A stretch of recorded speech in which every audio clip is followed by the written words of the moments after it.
कति वर्ष भयो? भदौ 23 र 24 को जुन एउटा विदारक घटना थियो, अब 23 गते युवाहरू मारिएको र 24 गते चाहिँ अब आगजनी भएको, चारैतिर धेरै नोक्सान भयो नेपाललाई।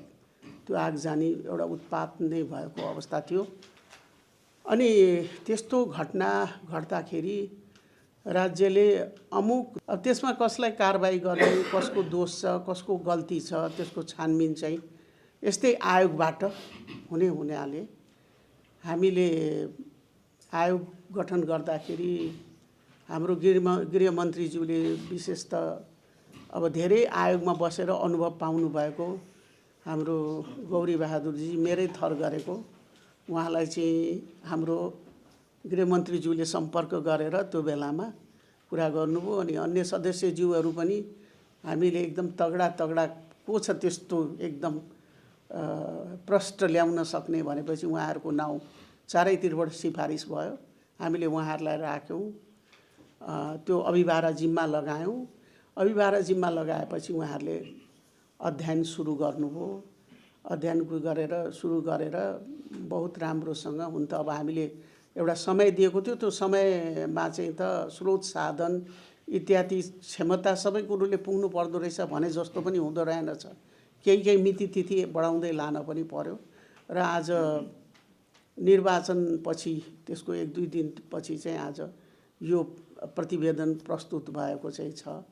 म उहाँहरूलाई चाहिँ एकदम धन्यवाद दिन चाहन्छु। मुख्यतः यो आयोगको चाहिँ अध्यक्षज्यू गौरीबहादुर कार्कीज्यूलाई र अन्य 2 सदस्यज्यूहरूलाई पनि म एकदम धन्यवाद दिन चाहन्छु, किनभने उहाँहरूको यो अथक प्रयासबाट भएको हो। उहाँहरूले साह्रै धेरै मेहनत गर्नुभएको छ। मैले जहाँसम्म बुझेको छु गहिरो अध्ययन गरेर उहाँहरूले त्यो गर्नुभएको छ। कसैको प्रहरीमा उच्च पदमा बसेर अनुभव रह्यो, कसैको जुडिसियरीमा रहेको भयो, कसैको चाहिँ कानुन व्यवसायी भएर त्यस्तो अनुभव भएको व्यक्तित्वहरूले बसेर यो अध्ययन गरेको हुँदाखेरि यसमा चाहिँ दुधको दुध पानीको पानी आएको होला भन्ने मलाई एकदमै लागेको छ। त्यो प्रश्न चाहिँ आएको होला। यसले ठुलो एउटा राष्ट्रलाई ठुलो मद्दत गर्छ र यो एउटा अध्ययनको विषय हो। पछि पनि त्यस्तो घटनाहरू केही भएछ भने एउटा अध्ययनको विषय हुन्छ।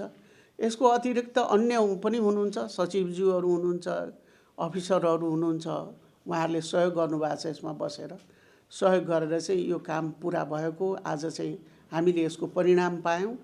परिणाम पाएपछि अब यसको कार्यान्वयनमा त अब हामी त्यो समयसम्म हामी त रहँदैनौँ, किनभने हामीले अब तुरुन्तै नयाँ सरकारलाई हस्तान्तरण गरेर जानुपर्ने अवस्था भएको हुनाले पछि सरकारले कार्यान्वयनको लागि त्यसको अध्ययन गरेर कार्यान्वयन गर्नेछ भन्ने मलाई चाहिँ विश्वास छ।